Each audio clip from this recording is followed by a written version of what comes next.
Ladies and gentlemen, welcome back to another Dota 2 commentary brought to you by yours truly, B-Ball, and this is a matchup from the Dreamhack Open Qualifiers. This is a tournament with 8 teams participating to earn a spot into Dreamhack Summer, and yeah, shoutouts to The Good Studio and Dreamhack. If you want to watch the alternative version of this VOD, as always, check out twitch.tv/TheGoodStudio because they did do a cast. This is the opening series of the group stages. And how this tournament works, in case any of you are a little bit unfamiliar, is that there are two groups, each featuring 4 teams, and this is actually the first debuted performance of the Q-Pad Pan as a professional environment, one of the most anticipated teams, of course, featuring people like Sing Sing, Select, Waga, Mini, and the last player is Jerax. So yeah, this will be their debut in the professional scene, but it's a $6,000 tournament for only around 8 teams, so it's definitely not too unfriendly for the teams, as I think the top place finisher gets something like $2,500, so definitely not an insignificant amount, and of course the winning team also guarantees them a spot in DreamHack Summer. 5 seconds remaining. But yeah, group stages, this is going to be a matchup between Virtus.Pro and Empire. Just going to give you a little bit of background information, as it looks like the bans are actually flying in very, very quickly. So I might actually talk faster than I usually do, which is going to be a hard feat. But anyway, Virtus.Pro versus Empire. Virtus.Pro in the last 10 matches have been looking very, very dominant. They've been 9-1, only losing their matchup to No Tyrant in the EMS Cup Grand Finals of an online tournament. But overall, they're looking very sharp. They are in the Grand Finals of Defense 3. They're definitely making themselves known as perhaps one of the top 5 Western teams at the moment.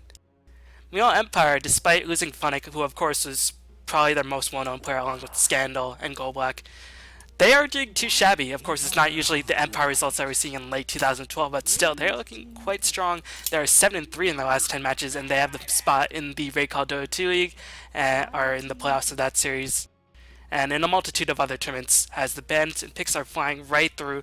So this is definitely going to be a matchup of 2 Eastern European juggernauts. But Virtus.Pro going to pick up Keeper the Light and then pair it with the Queen of Pain Shouty, and meanwhile Empire immediately going to spawn with Wisp, Barret, or Chaos Knight. Now, Chaos Knight has fallen off the face of the earth. He's never seen unless he can be paired with the Wisp these days, or even A if you're EG. But yeah, interesting that Virtus.Pro places such high priority on Keeper Light that they're willing to give up Wisp and Batrider. And meanwhile, interesting bans, we saw Undying being banned by Empire. May they have scrimmed against Virtus.Pro recently, or may they just want to have access into these 2 really strong heroes. But I honestly have not seen Empire play Wisp ever since Phonic left, who was the main Wisp player. And keep in mind, in late 2012, early 2013, I think it was said by Golak, whenever they get Phonic Wisp, it's pretty much GG. But Phonic is no longer on the team. He left for Navi, and of course Navi's been performing very sharply. And instead, the stand-in for Empire these days has been Vigos, and actually they're making a player announcement relatively soon. I'm not too sure if this stand Opa is actually Vigos. I probably should have checked, but I'm just going to assume it is because he is the person that they've been scoring with. And actually he's been fitting in decently. All they need to do is work on their synergy and work on their lanes, and they should be back in shape, as these picks and bans, God, can't even talk about them. I just want to ramble on and on about these teams and players because these are honestly 2 of my favorite teams to watch. Very aggressive play styles, and so far just have remarkable teamwork. So yeah, definitely a very good treat to watch these guys. Unfortunately, they have to be in the same group because they're both Eastern European teams, but still, you know, that's how the story goes sometimes in these tournaments. But yeah, Keeper Light, Virtus.Pro picking up the Warlock with their 4th pick, so it's going to be interesting to see how they put Warlock. Queen of Pain most likely will be in the offlane position, or in the mid-solo position, so perhaps Virtus.Pro, I think with this lineup they're going to run an aggressive tri-lane because they have Shouty and Keeper Light, which are 2 really strong setup heroes for the carry, and additionally do a lot of damage, and Warlock usually needs a safe lane. He's not really the best support hero in the game. He needs a lot of experience, and he needs a decent time to take up because after that ultimate's cooldown, Warlock is essentially useless without items. If he doesn't have a mech, if he doesn't have, you know, innate tankiness, he can just be picked off. And that Chaotic Offering, keep in mind, or Reign of Chaos, so is caused in the Warcraft 3 version of Dota. It has 165-second cooldown, so there are going to be a span of almost 3 minutes where you're going to be fighting without that ultimate. So Warlock, if he doesn't have the items necessary, he will just really not do too much in teamfights. Of course, you want to also high level into Fatal Bonds, as we're going to see a Razor picked by Virtus.Pro. Now, Razor has been seeing a bit more play, usually only to counter Lifestealer. And I don't know if it's his best idea against Chaos Knight. Chaos Knight does have a lot of damage, but a lot of his damage does come from spells. Reality Drift gives you constant plus bonus damage. The Chaos Bolt does a nice amount of damage. Barret does quite a bit of magical damage. But Virtus.Pro, this might be to sort of protect them, because they know at this point Empire do not really have the hardest carry in the pool at the moment, as I'm just trying to figure out Empire's lanes. Puck, really likes mid-soul, but Wisp Cast Knight is usually the stair mid-soul lane. But that's not to say Wisp Cast Knight cannot lane it elsewhere. So in this laning setup, I think it'll be Wisp Cast Knight's safe lane, even though they won't have the kill power as early on. They'll be able to get farm on Cast Knight if they do creep pulls with Wisp, and Wisp has been receiving a lot of flack, even though he's still very commonly picked and banned, because he's been exposed as a very, very weak laning support, and with teams with good map awareness, his real ganks do feel rather underwhelming, but still, I feel like Wisp is definitely an underexplored hero in some of the eastern scenes, and he can be utilized quite effectively, so I'm looking forward to the G1 League where we can see some of these European teams utilize Wisp and sort of take it to these Chinese teams and at least show them that Wisp can be played. But the question is if it will work out, because I actually making case that, well, not really making case, showing that they are in fact the best team in the world in the last G League performance. So, and if the Western scene gives up Wisp or introduces Wisp in the Chinese scene, who's to say that they'll actually do well? I'm probably going to last pick up Leshrac, so if I had guessed the lanes, it'll be Puck mid. No, it's going to be Scandal playing the Baron mid. I like this choice a lot. Vigos is going to be playing the offlane Puck. This is traditional Vigos build, as when he does play Puck, he does go in the offlane position, as in all his other teams, he was the offlane player. As we're seeing the gangster Mohawk, Prepare for battle. like, biker Baron. Pretty cool outfit, but I prefer the bandana. I like seeing Baron's face, just personally. But now's as good a time as ever to introduce the player and teams. Keep in mind, this is a best-of-3 series, and this is the group stages, so teams will still move on. I don't know how many people in the groups move out. I think it's the top 2 or the top 3, but I know one of the teams will at the very least be eliminated in each of the groups. But there might be a level of engagement, so I'll have to introduce the players in a little bit, as you can just check out the items. Chaos Knight, not the best level of engagement, but the fact is that he's so tanky, he can survive a lot of focus. Leshrac, decent with the AoE stun. Wisp, really not too useful, but the tether can stun multiple heroes, so that's pretty useful. As Napalm stacks are going to be stacked up, here comes the tether onto the Chaos Knight. He's rushing in, as where is the Static Link? Static Link is going to be dropped onto the Chaos Knight. Fail the Bond's going to catch 3 heroes, going to amplify the damage by so much, as here comes the Illuminate flying in, orb by Puck. He's going after Santa, he's going to try to chase down Santa. Santa will end up dying, but not before Queen of Pain does pick up the first blood onto the Chaos Knight, and Queen of Pain does not want to give up. She is level 2, so she could potentially keep up the chase, but decides better of it and decides to back off. So overall, Chaos Knight died, and Queen of Pain did get the first blood. That is a tremendous victory for Queen of Pain, as Queen of Pain is definitely one of the heroes that Barra loses to, because she has better range, a better attack animation, and she can blink. But really, I mean, as long as she doesn't get too many levels into the blink, Barra can still catch up to her. But no, Scandal, the mid-soul player on the side of Empire, going to rotate in fact to the top lane. Interesting. But now is a good time as any to introduce the players and teams. It looks like Golblack is going to be handling that Leshrac. Vigos, or Opa, is going to be handling the Puck. SS is going to be handling the Wisp. Blow Your Brain is playing the Chaos Knight. Scandal is playing the Baron. And again, Scandal, usually a mid player on the side of Empire. Vigos, in his recent return to Dota, well, he's been in the scene for about 2 years since his comeback, so I guess it's not really recent. But he usually handles the offlane role, but I guess with Puck against Queen of Pain, they just feel much more confident in this matchup, especially since Puck did get a kill, so he can actually keep up with Queen of Pain, even with the first blood. Meanwhile, on the side of Virtus.Pro, we're going to have NS playing the Shadow Demon. Illidan, aka Airman, is playing the Razor Pub, which I assume is God. KSI. KSI is going to be playing the Keeper Light. Santa is playing the Warlock, and Tame My Wild, aka Crazy, is playing that mid-soul Queen of Pain. As Tame My Wild is definitely one of my favorite mid-soul players. He does such creative builds. Bottle first Night Stalker, which is actually not too uncommon. It's seen quite a bit in the Chinese scene. I know that Ferrari has done it from time to time, but still, it's nice to see from time to time. And meanwhile, Wisp just running around, and this is sort of the weakness of Wisp. Really can't contribute much to these early game teamfights, but they're going to find KSI in the woods. They're going to get a double stun. Here comes a disruption onto the Wisp, as Luna is going to be chilled. They're going to do a lot of damage to the Wisp, but he's going to tether away. That tether is such a low cooldown, but the Razor Plasma Field doing ridiculous amounts of damage, especially at the edge. In AoE, it does at maximum 370 damage. Even at level 1, 160 damage is huge amounts of damage being dished out, and at the very least it will do 60 damage, which is definitely not too bad in AoE.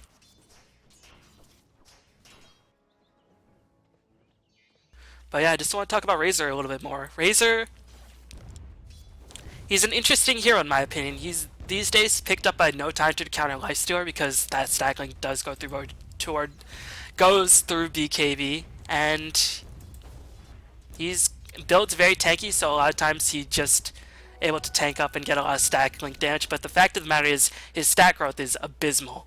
He has some of the worst stats in the game. His agility growth is really, really bad. I think it's 2.0 for an agility hero, which is actually really terrible. It might be 2.4, but still, as it is for a carry player, that's really just not too significant. As Tim Wild going to take a lot of damage. Puck already used the orb, so knew that he could duke it out against the Puck for just a bit longer. May force out the phase shift, but as it is, definitely Puck was victor in that exchange. But Queen of Pain with the bottle is just going to sell up, and this is sort of some of the criticism of the mid lane matchup. It just depends, not really on rune control anymore.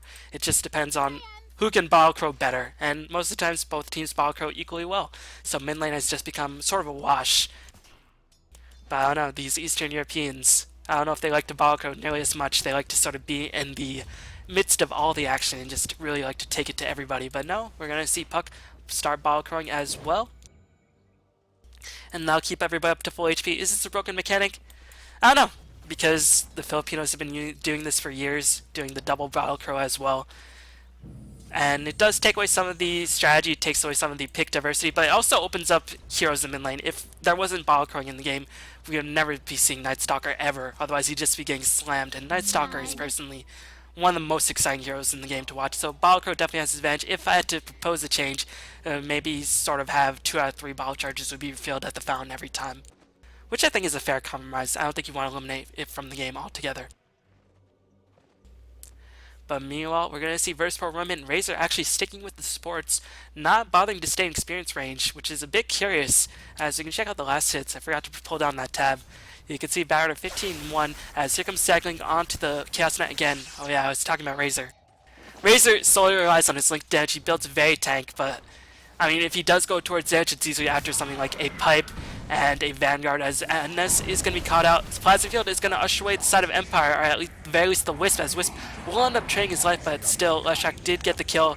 Razor managed to pick up the kill on the other side of the equation, so that trade, I think, helped out Virtus.Pro a bit more, and here comes Illuminate flying in. SS, so much of his HP was drained, but Illidan not in position to cast the Plasma Field. I think they could have gotten the Leshak in that situation. But May, because they lost vision in the Chaos Knight, they feared the Reality Rift and killing the Razor. And in that situation, if you trade a Razor for a Shadow Demon or a Leshak, that's definitely not the best trade in the book. But yeah, Razor in these Tron vs. Tron scenarios, a bit curious though we don't see him more often. His Plasma Field does ridiculous amounts of damage. His Stag Link drains all the damage on the carry, which is significant because a lot of the times, even though the primary source of damage in Tron vs. Tron situations is nukes, the carry still does significant amounts of physical damage, and the Link just definitely drains a lot of that. And keep in mind, the Link, such low mana cost with a pretty long duration, and it goes through BKB, is never really bad at any stage of the game. Actually, this is a traditional build, max Plasma Field as well as Link. And sometimes, I think mid lane Razors, you should actually max Link first, because you can just bottle to fill the Plasma Field, and the Plasma Field at level 3 still does 300 damage, which is quite significant.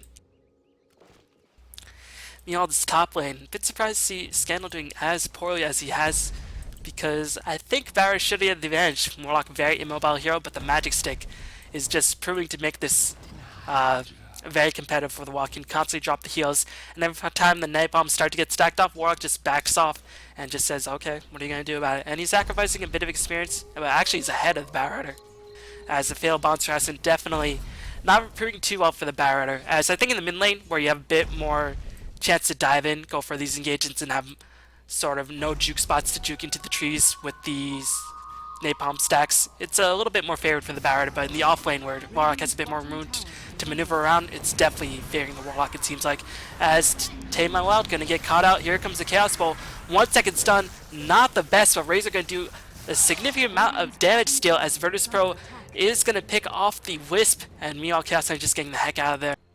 So man, Tame My Wild skirting with the edge of danger, as Scandal was able to pick off the Warlock in the middle, or on the top lane. I guess he got 2 or 3 stacks, just dove in, and was able to pick up the kill, and more importantly, and this is huge, he forced the Warlock ultimate. And why this is so huge is because Warlock is probably the best counter ganker in the game when his ultimate's up. It does such a ridiculous amount of damage, and also stuns in a huge AoE, and with the Fatal Bounce, it'll just complete wreck. But as it is, without that Warlock ultimate being online, I think that might allow Empire to be a bit more aggressive. Because again, like I mentioned previously, the Warlock ultimate, its main weakness is that it has a 165-second cooldown. Now, I'm always a bit surprised to see not many illusion heroes being picked up to counter Warlock, because teams like Dignitas and even Empire or Virtus.Pro in this game picked up Warlock not with their last pick, rather with their 4th or 5th pick. And I think illusion heroes are a hard counter to Warlock, as Tamerlad has to be very, very careful. Very low in terms of mana, just going to pop a clarity, as well as the ball to get himself up to full mana. Just really does not want his experience, as the experience values of these heroes just placed in super high priority, which is again why I don't really see rune control by the mid-solo heroes as placed in nearly as high emphasis as before. It just matters about the experience, baby. It's not about that gold, it's about the experience. Meanwhile, Santa, again, one of the downsides of Warlock is this is a pretty sick set, but he's extremely immobile, as Santa is going to get spotted out. The Wisp Orb's going to give vision, as here comes Reality of Scandal, going to give them flying vision as well. Just getting some Firefly as well as some Napalm stacks, and we'll easily be able to pick up the kill.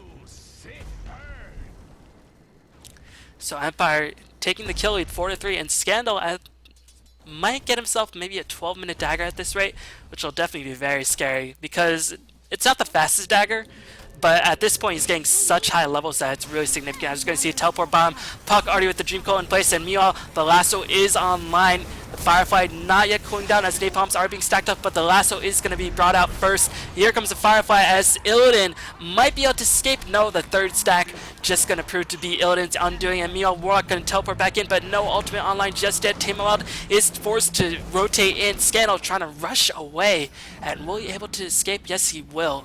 But you can see sort of the weakness of Warlock in that engage. He was just like, what's up, guys? I can fail bond, bitches. And that's pretty much it. And pop a heal. The heal is actually quite significant in these early game engagements. It's just so much healing, which I think is another reason why we're seeing more viable Warlock play. Warlock, if you haven't noticed, or if you haven't heard any of the, if you haven't watched AUI stream, which Dignitas was the first team to really pioneer Warlock these days, even though some other teams have been picking it up. I think EG have picked it up from time to time, and other teams like that, as this middle tower going to take a lot of pressure. But Warlock, AUI said it's pretty much the ultimate counter to 5v5 teams. And in the end, even though Empire is a heavy ganking team, when they want to push in, they're going to be S5. They don't really have strong split pushing capabilities. They have a Wisp, but there's no really flash farmer on the side of Empire. So I think this Warlock is just to delay the inevitable. But in terms of late game, Razor I think does get outcarried by Chaos Knight, because there's illusions. So it doesn't matter how much damage you drain from the main Chaos Knight, as long as illusions can get to work, it's still going to be very scary. As Wisp does fall off quite a bit. Actually, in the late stages of the game, I don't know, Shouty and scales a bit better in comparison to Wisp. So I'm not too sure as a gauge advantage in late game. But whenever you're not sure, I think you have to favor the team with the strong carry, which I think, in this case, surprisingly enough, is the Chaos Knight. But still, Razor's an agility hero, can build towards agility DPS items like Butterfly. If he manages to pick up an S and Y or Albert or Mantis style, that'll definitely go a long way. But again, 5v5 engagements, never bet against a team with the Warlock or the Magnus. As you see, once that Warlock ultimate is online, they're going to start pushing in. And when only a Puck Orb on the side of the AoE, there's really not too much that Empire can do to defend this tower, unless they initiate with the dagger. But still, once Barrier jumps in, you can drop the rock, and really, once that rock drops, it's like the bass dropping at a concert. Just all hell breaks loose. Dire's top tower is under attack.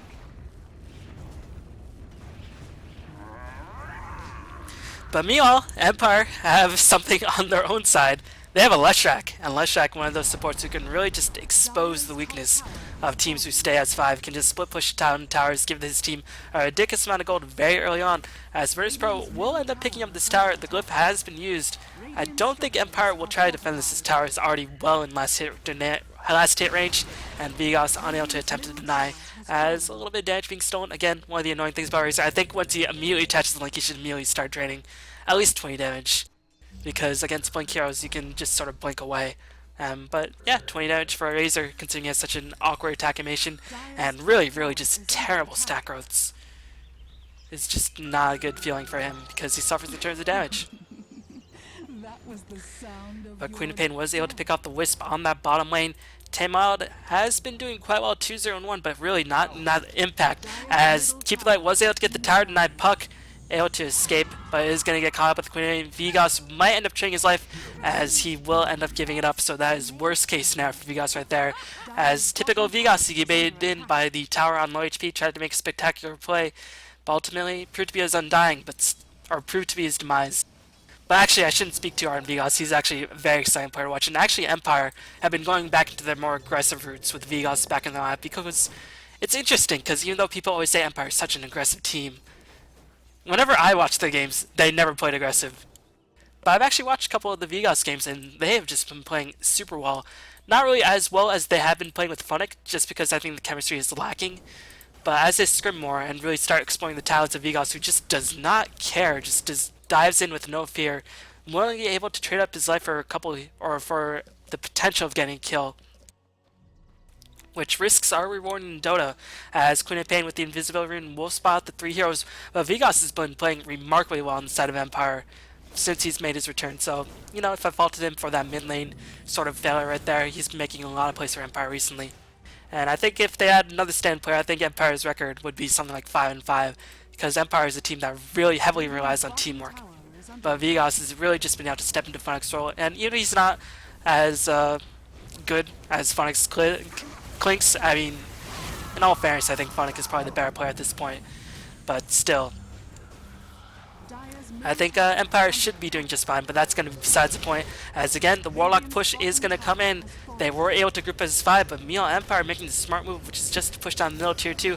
But here comes the Coddle, Illuminate flying in, and Warlock has announced his return to the party. So that is going to force Empire to back off. They really do not want to fight a 5v5 engagement. Barriers does have the dagger, but Warlock, his range on his ultimate is so significant that he can just stay very far back. And I just want to check out the items. It's been a while since I checked out the items in this game. Drums finished on Razor. I actually don't really like that in this game, as he's lacking severely in terms of HP. He has the Bracer and the stats, which is decent, but I mean, for chasing for Razor, what I saw from Virtus.Pro a couple months ago when they picked up Razor in the Frag by Thor Open qualifiers, which is, you know, not really when they're at their peak, so to speak. They're still experimenting quite a bit. But they saw phase boots and S and Y on the Razor, which is really, really strong, give him a lot of chasing pressure, and just allowed him to rush in, just being protected by his teammates, which is definitely a really unique way of playing Razor. But Drums, not too sure, because one of the best things about Drums is it gives you a bigger mana pool and it gives you a lot of chasing power. But Razor, he can chase decently well, with the Unstable Current being maxed out, which of course it's not being maxed out just yet. And the biggest deal with Razor is that Drums doesn't really give him too much tank ability in comparison to something like a Vanguard or a Pipe. And it doesn't give him any damage, which is, I think, a really big factor. Because a hero like Razor relies so heavily on static, like really just needs some sort of backup damage, as the rock has been dropped. SS, the tether was cancelled by the rock and was unfortunately picked off. And this is going to mean a tower for the side of Virtus.Pro. And with that rock coming in, keep in mind the Inferno does so much damage, 75 damage, but if it manages to get a cleave going, that's an additional ridiculous amounts of damage, 100 or 60% chance of doing an additional 100% damage. That is pretty scary, or additional 100 damage. But Empire, again, making the smart move just to push down another tower, but so far the tower count is actually favoring Virtus.Pro, as Queen of Pain was able to pick up a kill on the side of Puck.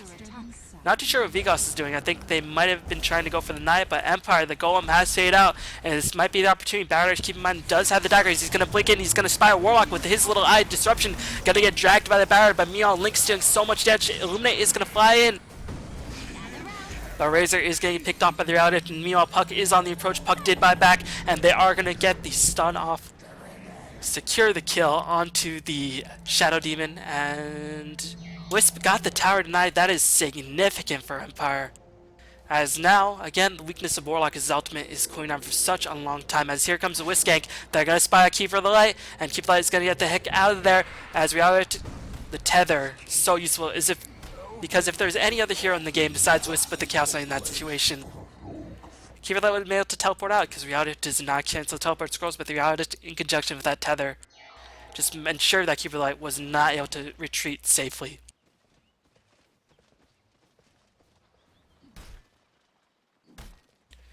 Dire have a slight goal advantage that is in no small fact because they have 2 more towers up on Empire. Experience advantage, however, slightly in favor of the Radiant. They're able to split push a bit more effectively. Meanwhile, Virtus.Pro always have to group of his 5, it seems like, with only Queen of Pain the only hero on the side of Empire who's able to freely roam. As Queen of Pain very low in turns mana, but has finished the BKB with a regen rune. She can potentially engage on a squishy support if she sees fit. But at Virtus.Pro, again, grouping up, they have no Warlock ultimate, but they have the Mecha up. Meanwhile, on the side of Empire, they do not have the mechanism up on their side, so that might be why Virtus.Pro are grouping up to try to push in again. And I think by the time they get to the tier 2, the Chaotic Offering will in fact be up. But Vigos, 300 golden bank, he did buy back, and actually has no money for the dagger.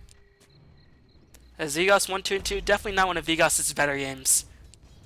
But, I mean, every guy needs to break Vigos again. Gotta say, he's been playing well since he joined Empire, or has been playing as Stannon. And actually, if you've seen the Empire, Dark Knight Rises parody video of announcing their new stand-in, it's pretty funny.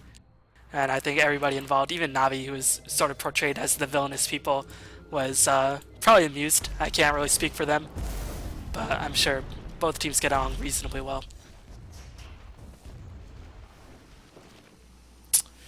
But meanwhile, checking out Empire's items again. Razor making his way towards a BKB. Gonna try to get tank up, but still, I mean, you saw. Until he gets his BKB, he's still very, very susceptible to Chaos Knight getting in and just destroying him. And the weakness of Razor, again, is that he always has to attach the link to the first target he sees for the most part. If it's not Leicester, as you can see, he's going to town on the Baron, doing a little bit of damage. And that link has such a decent amount of cooldown. As we're going to see a Queen of Pain pop the BKB. Santa gonna pop the Chaotic Offering, as NS is the first casualty in this war. But as soon as the Chaotic Offering is on the ground, you see Empire immediately retreat. And without the Shadow Demon, I don't know if Empire necessarily want to engage, but Vigos is lurking. He's lurking. He already caught the Shadow. He senses more. And Virtus.Pro, they're just going to back off. But again, Warlock will have that ultimate up for another 2 minutes and some. So Empire actually playing this very cleverly.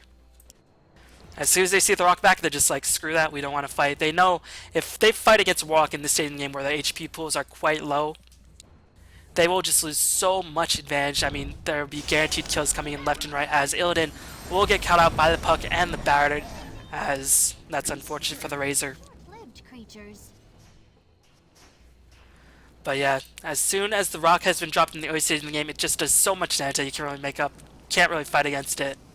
You can sort of handle the Rock in the mid to late stages of the game, unless of course it gets an Aghanim's where it just becomes unbearable. As Tamod is on the pursuit, we'll pick off SS. Queen of Pain is on a mega kill. She has the BKB already used in 1 charge. As we're going to see Queen of Pain blink forward, going to spy Batter at her with her little eye. Going to cast a Sonic Wave, and the Shadow Strike should tick in. As Tamod picks up a double kill, that is quite important. As Scandal is starting to prove very, very annoying, as Puck just going to teleport out, not really afraid. And Empire just going to push back in, knowing that they picked off 2 heroes. Tower still at significant HP, so I think if the glyph is up, the glyph is up. I think Empire should defend this. They have the Dream Coil as well. And more importantly, they're not fighting a Warlock Golem. It's still down for the next minute. But Empire seems like they're very keen on avoiding engagements at this stage. They're just going to give up this tower. I'm not too sure if this is the right decision.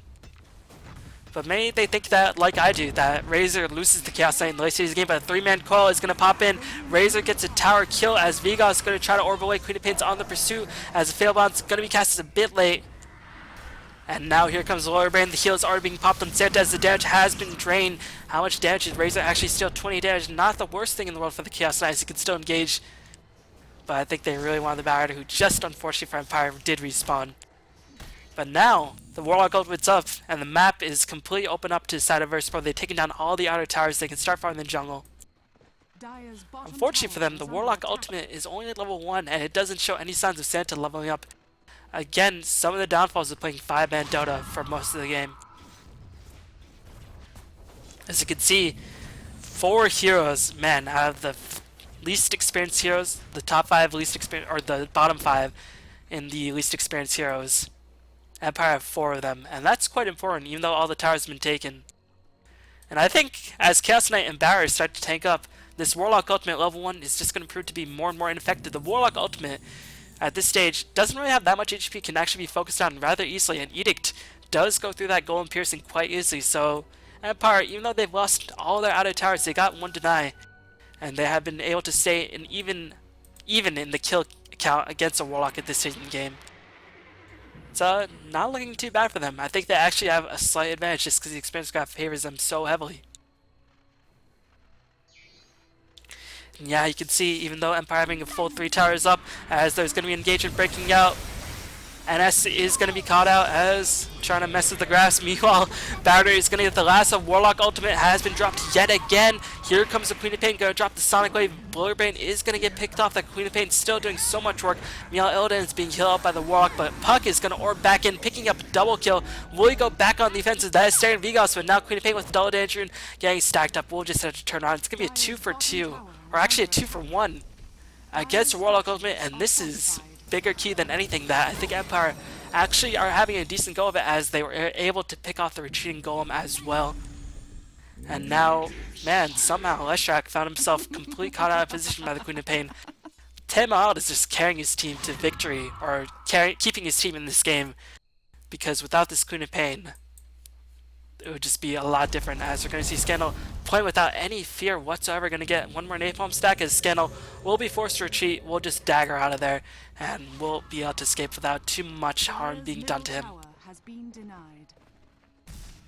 But Razor was able to get a tower deny. A lot of tower denies going on in this game. But Puck, importantly, just fished his dagger, and again, Warlock ultimates on cooldown. They're all using necessary engagements. They're using team fights being broken out, but unfortunately for the side of Virtus.Pro, they only have people that can keep people in the Warlock ultimate. You can see Warlock only being level 10 does have no points in upheaval, which is the correct build, to be fair. But as it is, the only people that they have to keep people in place is Shadow Demon with the Purge and the Disruption, and Queen of Pain with the Slow. That's it. I mean, once ultimates drop, what's there to keep Empire from just running away? As we're going to see Blurbrain initiate, he's going to take a significant amount of damage, as the Keeper Light doing so much damage. Bowder was immediately able to pick off the Warlock, and Shouting is going to manage to die in that exchange. Meanwhile, Timwald trying to fight out man mode, as Vigos will be able to do so much damage in the background. 3 heroes on the side of Virtus.Pro are solo, as the orbs are going to fly, and the Spirit's doing so much damage. And meanwhile, Bowder is going to blink ahead, going to cast a Flame Break, as Queen of Pain, she's going to get silenced, and she will lose a monster kill streak. Vigos picking up an additional 635 gold. This is huge for Empire.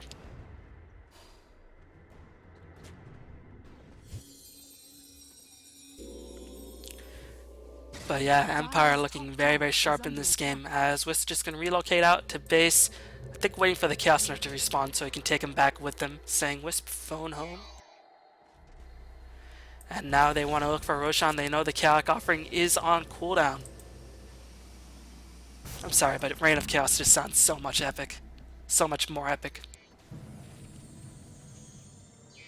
But that is trademarked by Blizzard most likely, as Santa being reality once again. Defensive or offensive disruption on the Chaos Knight will delay the inevitable, but the Rock was up, and they are going to pick up a kill on the Leshrac. Meanwhile, Warlock was able to pick up the Chaos Knight as well. I did not actually know the Rock was up. I thought he used it in the last team fight, but I guess he held on to it. So that's my mistake, but still, I guess Empire should have realized that, and now with that, Empire gonna be in danger of losing this Roshan. But you can see how heavily underfarmed the Razor is, as only the Queen of Pain is doing very, very well in this game.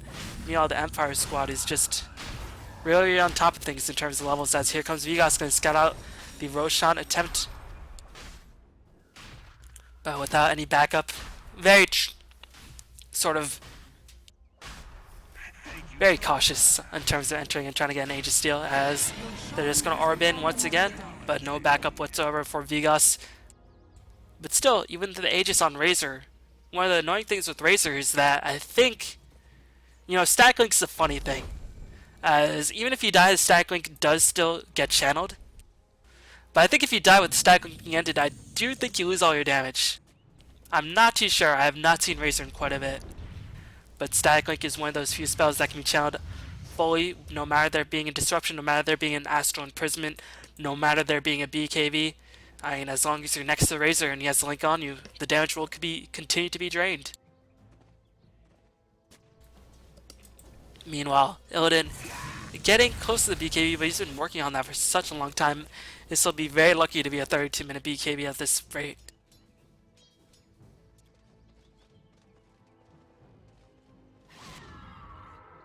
Meanwhile, the BFFs are gonna roam in.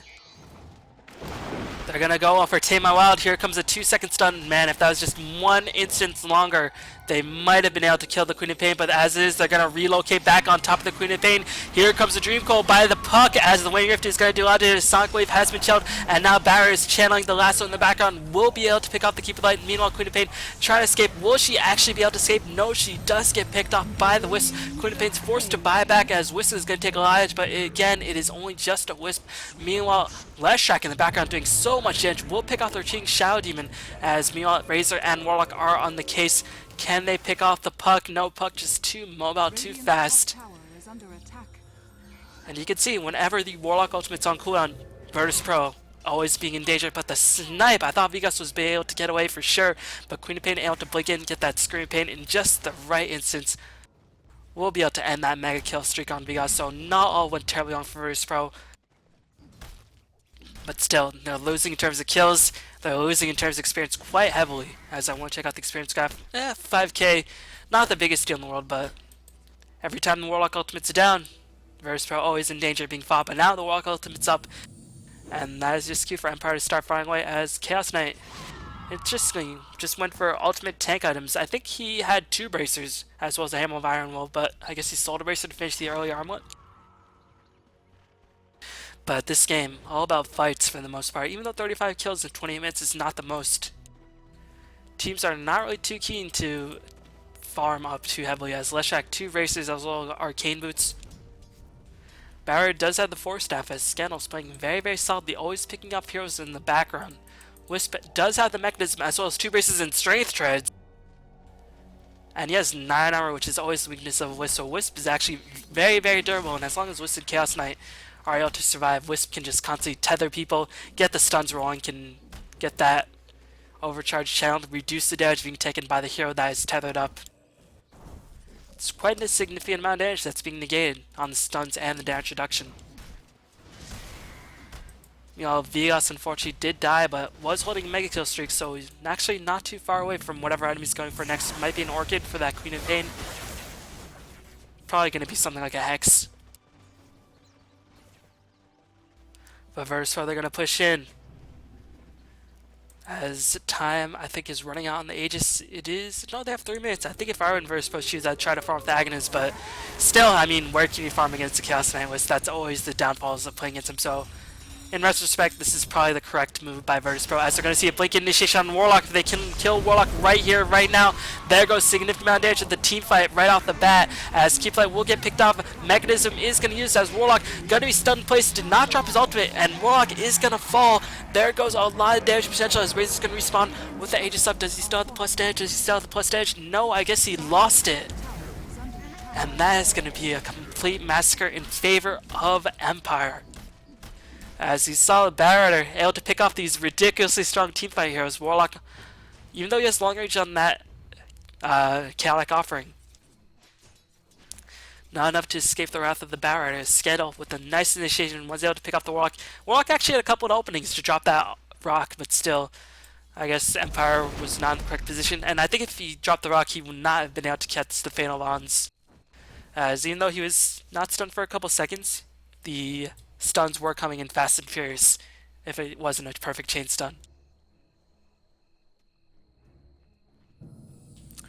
But that team fight going to swing things around significantly for Empire. Now they're going to take a huge experience advantage. The goal graph is looking in favor of Empire, which is still quite shocking considering 2 towers are still left on the side of Empire for them to take, or on the side of Virtus.Pro for Empire to take. So that's an additional 2k gold in the bank once Empire decide to push in. But Virtus.Pro, they have the Warlock ultimate, which is always very, very scary to push into. And now, no, still quite far away from the Aghanim Scepter. Warlock is level 12, so he has a level 2 of Chaotic Offering backup. But Illidan's being thwarted from his BKB. They're going to smoke up right now. Not too sure if this is the best choice, but I guess they felt secure. They know they need to make an opening, and they're going to try to push in, try to catch somebody out of position. But I don't know, I'd rather finish the BKB as they're only 150 gold away. I'm not too sure if this is the right call by Virtus.Pro. I think they're just really desperately seeking momentum, but man, Empire with the map awareness. Saying, why aren't you defending your tier 2, guys? It's at such low HP, it's in actually deny range at this point. How come you're not defending it? we're just gonna back off. You're obviously smoked up. Dire's top tower And is Wisp under gonna relocate attack. in just to ensure that they get the tower kill as Dire get the glyph off at the worst time. So that is unfortunate. Chaos Knight gonna secure himself an additional 570 gold. Dire's bottom tower is And the under smoke attack. attempt by Virtus.Pro failed miserably.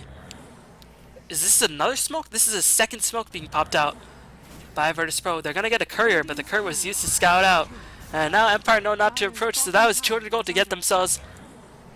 Well, I mean, I guess it was worth it to pick off the courier, but still, more important was the time that they lost. And that will not be made up. But that courier pickoff will get Razor's BKB. Meanwhile, Warlock still 450 gold away from finishing his Aghanims. Chaos Knight working his way towards the BKB. We'll have it up in about 600 gold. You know, Puck gonna go for the Hex like I mentioned previously. And Barrett picking up the smartest item you can get. I think he picked this up actually earlier, getting the Diffusal Blade. And this is another reason why I think Illusion Heroes do beat Warlock quite hard, because Illusion Heroes like Naga, like PL, just always get Diffusal. And yeah, Diffusal Blade one-shots those rocks, so that is going to be extremely annoying, as now even the Aghanim Scepter won't really be that useful. It'll do a lot of initial damage and give you a lot of Illuminate damage, but still, with one goal and being picked off, that won't really